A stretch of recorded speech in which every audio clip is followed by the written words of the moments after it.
Hi, students. Let's get started with the subject Science Chapter 5. Measurement of Length and Motion.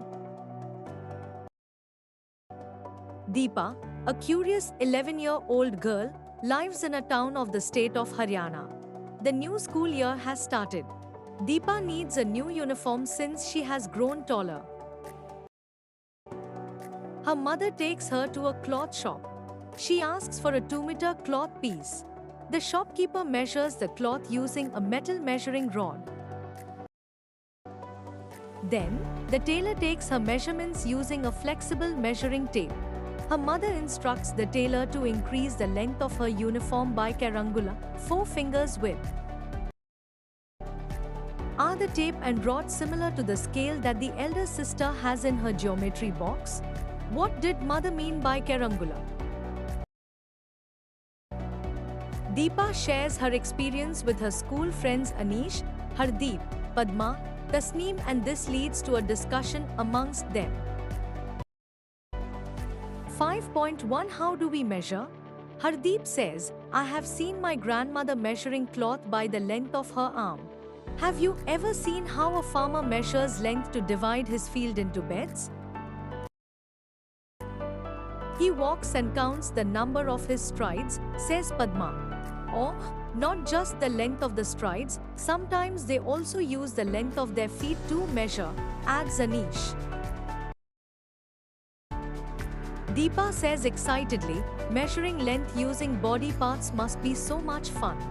Let us also measure something using a body part. What should we measure? Okay, let us measure the length of the table in our classroom, says Tasneem. Padma adds, and which body part should we use to measure it? Deepa says, let us use our hand span. I will show you how to use it. I have seen my mother using it. She calls it balisht. Hardeep adds, okay. Let us also note down use of hand span our measurements. Padma says, the number of hand spans is different for all of us. So, what can we say about the length of the table? But why should the number be different? Hardeep asked thoughtfully. Tasneem says, I can guess. Our hand spans are of different sizes. Anish gives an idea, let us check this. So, all 5 of them put their hand spans along each other and arrive at the conclusion that the lengths of their hand spans are different. Deepa says thoughtfully, no wonder people use scales and measuring tapes. Deepa and her friends compare the length of the table with the length of their hand spans. The length of the table is expressed in terms of their hand spans. Here, the handspan used for measurement is an example of a unit, and the length is expressed in 2 parts, a number and a unit. For example, if the length of the table is found to be 13 handspans, then 13 is the number and handspan is the unit selected for the measurement. However, handspans and other similar units, such as length of hand, foot, fist or fingers, differ from person to person. Thus, there is a need for such a unit for which measurements of the same length made by different people do not differ. India has a rich history of measurement systems dating back to ancient times. Angula, finger width, multiples of angula, dhanusa, and yojna are some of the units mentioned in ancient Indian literature and used in measuring artifacts, architecture, and town planning. The angul is still used by traditional craftspeople like carpenters and tailors. Several objects with ruled markings which could be scales have been excavated from sites of the Harappan civilization. 5.2 Standard units. Several systems of units evolved with time in different parts of the world. However, when people started traveling from one place to another, it created a lot of confusion. This led to the different countries coming together and adopting a set of standard units of measurement. The system of units now used is known as the International System of Units or C units. The C unit of length is meter. Its symbol is m. A meter scale 1 meter, m, is divided into 100 equal divisions. Each division is called a centimeter, cm. You may be familiar with a smaller part of the meter scale, typically 15 centimeters long. Look carefully at the 15 centimeters scale. It has markings in cm from 0 to 15. The length of any section between two consecutive big marks, such as between 1 and 2 or between 5 and 6, is 1 cm. Observe that these sections of 1 cm length are further divided into 10 equal parts. The length of one of these smaller parts is called a millimeter, mm. 1 millimeter is the smallest value of length that you can measure using this scale. 1 millimeter is equal to 1/10 of a centimeter. 1 millimeter equals 0.1 centimeters. For measuring larger lengths, we use a larger unit called a kilometer, which is equal to 1000 meters. And for measuring smaller lengths, we use units such as centimeter or millimeter. Would it be convenient to use the unit meter to measure larger lengths, such as the length of a railway track between two cities, or to measure smaller lengths, such as the thickness of a page of a book? 1 kilometer equals 1000 meters, 1 meter equals 100 centimeters, 1 centimeter equals 10 millimeters. In some scales, you might have noticed another scale marking. This scale marking is in inches, where 1 inch is equal to 2.54 centimeters. In earlier days, units, such as inch and foot, were used to measure length. These units are still used by some people. Correct way of measuring length. For measuring any length, we need an appropriate scale. For example, if you want to measure the length of your pencil, you may use a 15 centimeter scale. Similarly, if the height of a room is to be measured, you may need a meter scale or a measuring tape. You cannot directly measure the girth of a tree or the size of your chest using a meter scale. For such measurements, flexible measuring tape, such as a tailor's tape, is more suitable. While measuring lengths, we need to take care of some points. What is the correct position of the eye while reading the scale? For example, if you are trying to measure the length of a pencil by aligning it with a scale, the position of your eye should be directly above the tip of the pencil. How to measure the length if the ends of the scale are broken? If the ends of the scale are broken or the zero marking is not clear, it can still be used for measurement.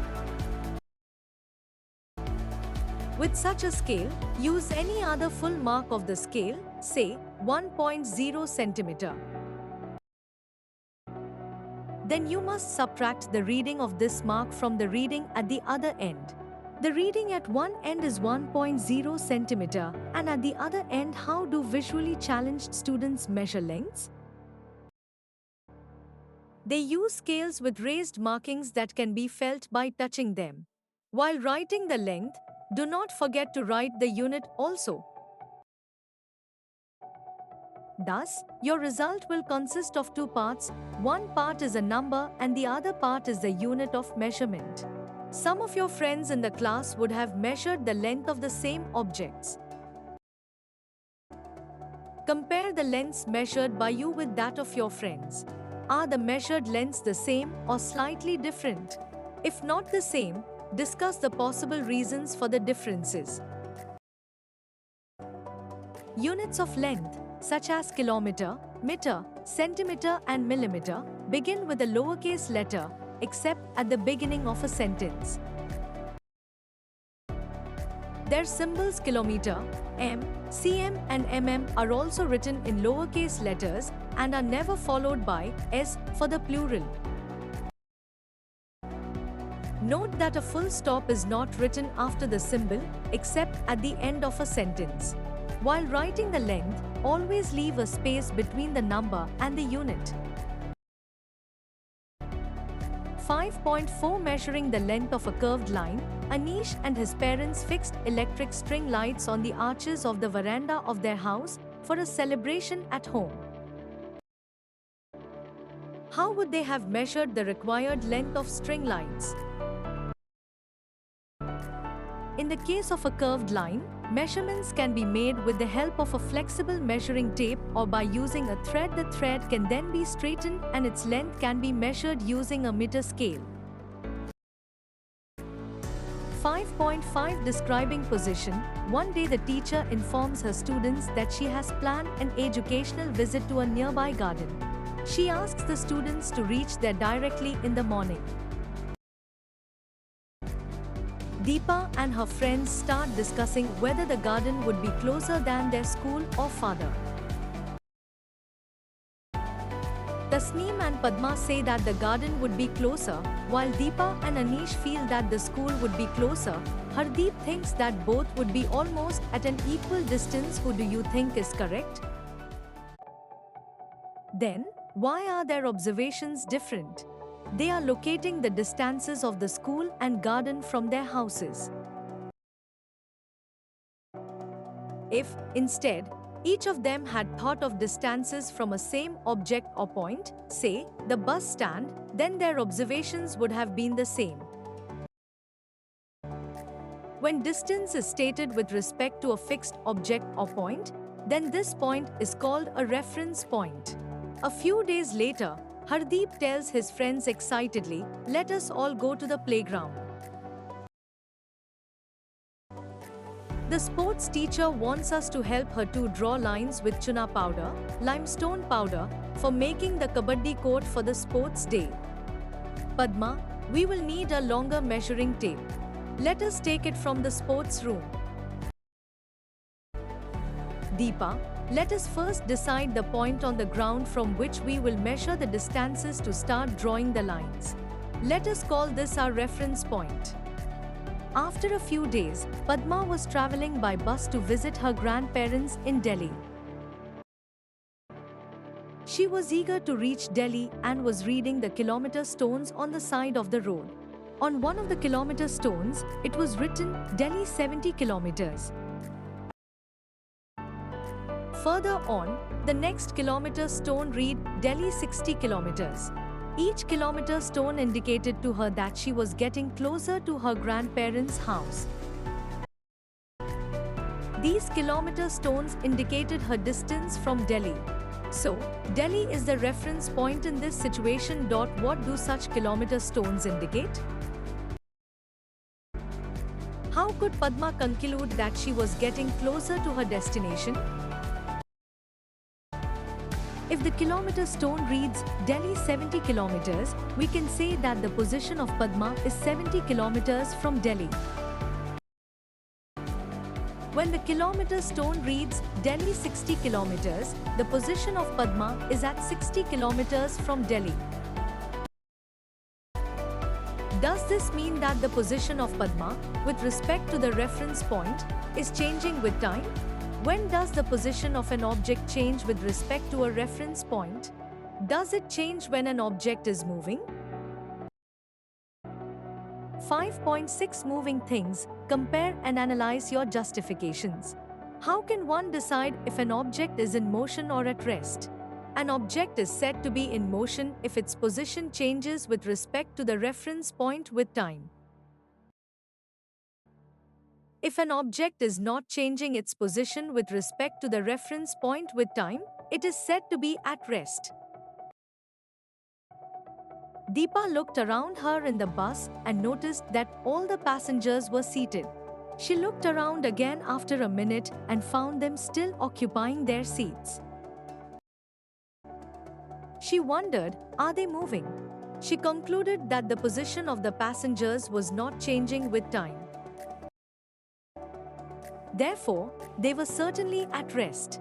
However, when she looked outside, she felt they were in motion as their positions were changing with respect to things outside. The reference point is important in deciding whether an object is at rest or in motion. If Deepa considered herself or the bus as the reference point, then passengers were at rest. However, if she considered any object outside the bus, say a building, as the reference point, then the passengers and the bus were in motion. Suppose you are traveling on a ship which is moving at a constant speed along a straight line on a calm sea. Suppose there is no window on the ship.